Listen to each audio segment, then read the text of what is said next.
Okay, we are bringing this one all together. Our Health and Fitness Motivation 3-day series. It's our January 2022 series today, where we are looking very closely at how our health and fitness motivation is impacted by all the little things that happened 3 days prior. Now, obviously, it's bigger than this and grander than this. But sometimes if we get stuck in the bigness and the grandiose of things, we just get flooded and it's just too much and we can't overcome it all. But when we take the time to really break things down to really actionable, tactical steps where you can say, okay, my health and fitness motivation today sucks. Boom. And if we can pull ourselves out of that space into a space where we can say, oh, my health and fitness motivation today is terrible, but I know why, or at least I know 12 reasons of why it's terrible. And I can easily work on 4 of those. And maybe that's just enough to get me out of the gutter and back into doing my health and fitness goals. That's all we need. We're not looking for perfection. It doesn't take perfection. It doesn't take a perfect life to be healthy and to be fit or to do the things to get ourselves being healthy and fit. It just takes knowing how to get there and having enough of the skills to be able to pull it out day after day well enough. That's it. Yeah. And my friends, my chronic illness friends, that's who we're talking to, right? You know, there is no such thing as a perfect day. And sometimes it's only bad days and worse days. And we want to make the worst days less and have more good to middling days. That's right. Okay, so we spent time looking at 12 different topics of how our health and fitness can be impacted positively or negatively. And I'm going to do a quick recap here. So here we go. We've got a day where we're pretending that our health and fitness motivation just sucks. And so rather than staying now that you have this series under your belt, or now that you are about to listen to this series again, we now have ways to pull ourselves out. So you know, okay, number 1, I'm going to look at my last 3 days. Have I been staying hydrated? Have I been getting in my electrolytes? Have I been drinking water? Or am I maybe dehydrated? If I'm dehydrated, ding, now I know the next 3 days, I'm going to work towards getting hydrated. That alone is going to help me tremendously. Next, I'm going to take a look at my nutrition for the last 3 days. Have I been eating crud? Have I been eating junk food? Has it been a string of birthdays and cupcakes and pie and all kinds of junk like that? That's too much all at once. And my nutrition is totally whacked out. Or have I been eating in a way that is just a whole bunch of carbs, and so my insulin is all spiking up and down? That alone, that's going to throw me off the loop too, even if I'm hydrated. So if that's you, ding, now we have another thing that we know. Next 3 days, we're going to look at dialing in our nutrition. So if our hydration and our nutrition is better over 3 days, that alone, we're going to be feeling much, much better. Now, this one's kind of a fun one. We have been exercising some, and you've got some delayed onset muscle soreness, or maybe you got injured. If you've got one of those going on, you just know, yeah, if I have muscle soreness or if I have an injury, which are 2 different things, by the way, but that's going to negatively impact my health and my fitness motivation. But when I heal from those, my health and fitness motivation is naturally going to go up. There's nothing I got to do there. I just got to know that my motivation will go up when my injury heals or my muscle soreness goes away. So that one's pretty cool. Ding, ding. All right. Next one we look at alcohol. How much have I been drinking the last 3 days? If I drank every night for the last 3 days, it doesn't matter how healthy you are not going to be feeling as good as you would have if you had not been drinking alcohol. I'm not saying alcohol is the end all be all evil all, but I am saying that we are human beings, and humans are not meant to be soaked with poison every day of the week. Many of us get used to it though. Many of us think we can handle it. Many of us say, hey, no, I can drink every night. It chills me out. But the problem is, remember, you're a human. Alcohol is poison. You drink alcohol days in a row, you will not feel as good.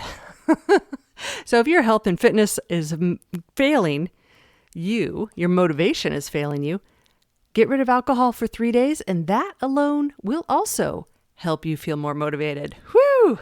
Okay, we're just getting started here though. The next thing we're going to look at is sleep.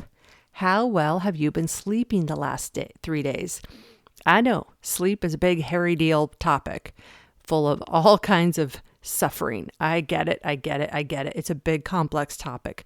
But if you know your sleep has particularly been suffering, then you know you have a reason of why your motivation is tanking, because sleep is powerful. Oh my. So do your best to get the best sleep you can for the next 3 days, but also give yourself compassion to know this isn't totally within your control, but you know there are things you can do to control how well you sleep, right?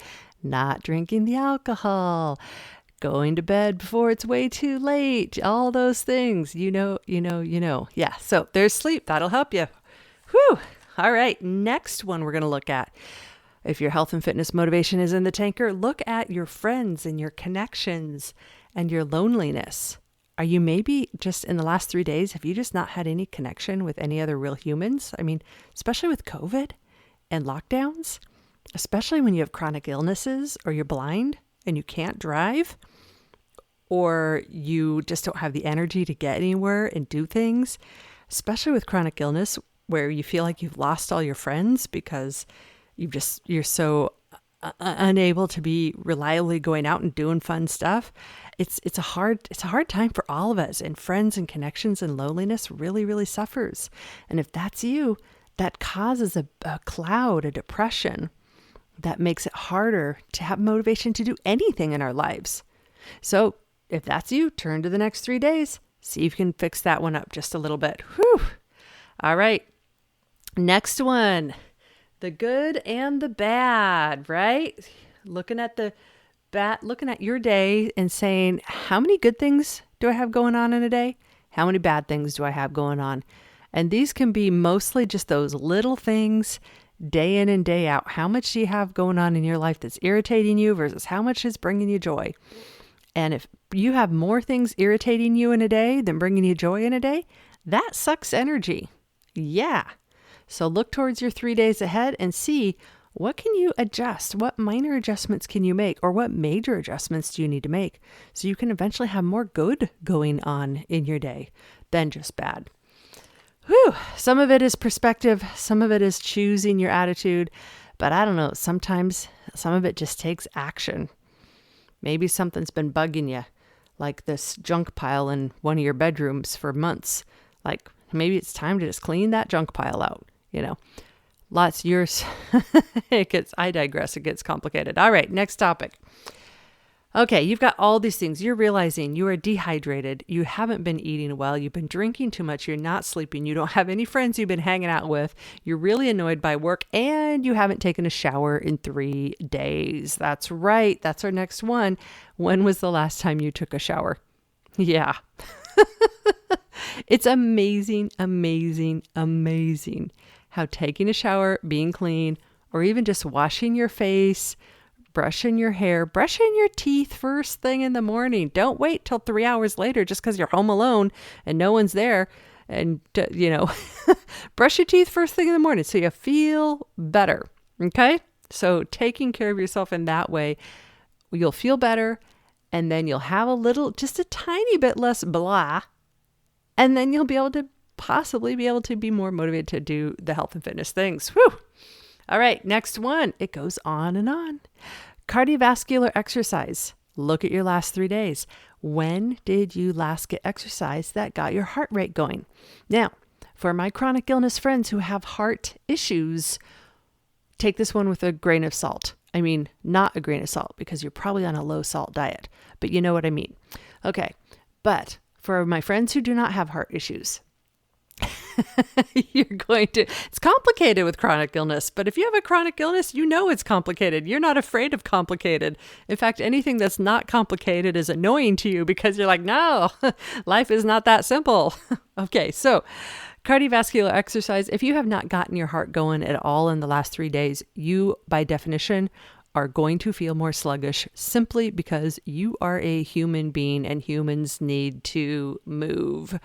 So that is something that's, if you look back and say, wow, I haven't gotten my heart going in 3 days, that's actually good news because you know exactly one thing you can do to help you get more motivation and energy going in the future. Whew.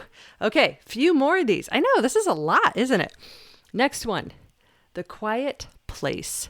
Finding quiet to be able to have intention for your days.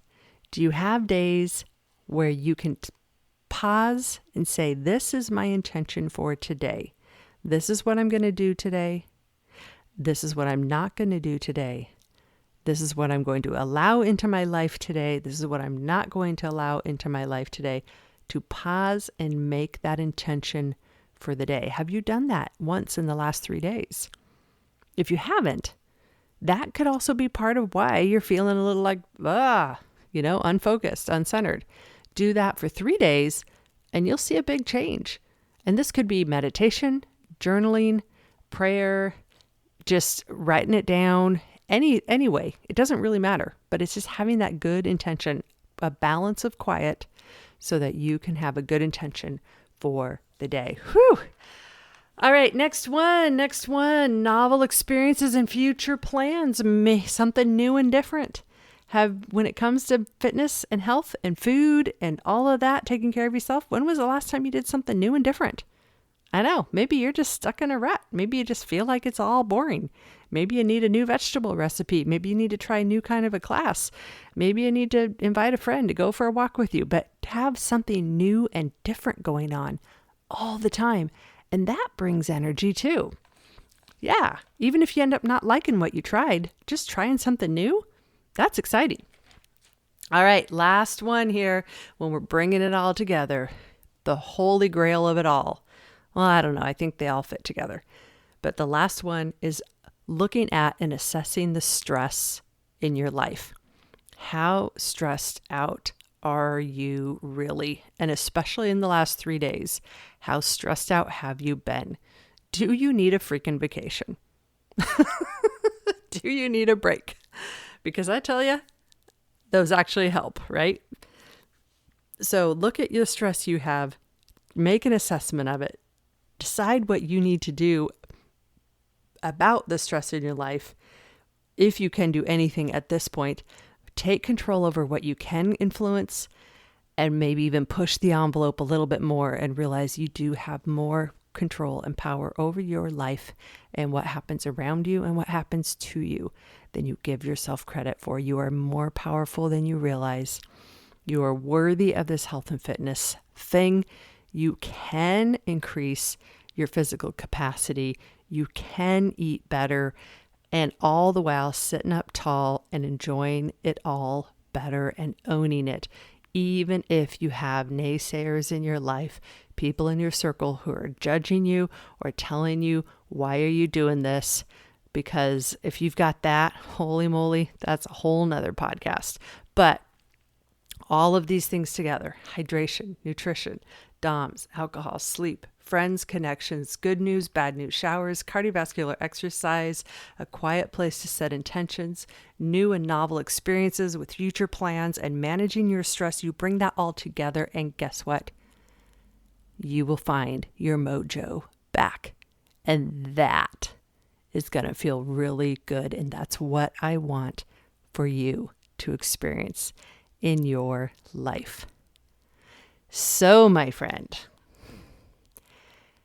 if this resonates with you, I want to help you get there despite your challenges, despite your chronic illness, despite whatever you have going on in your life. This is what I do. This is what I specialize in. These are my people I work with all the time. So if you are new to Couch to Active, head on over to couchactive.com. Do find on the very homepage, start here, step 1. And if you're one of my, and there's a free resource right there for you. And if you're one of my overachievers, which somehow I find is a lot of you, somebody who really wants to really dive in and really make this happen, then you'll see on the website easily, there's several ways you can reach out to me. Reach out to me in any of the ways you see on the website, either the chat bot or my email address is right there.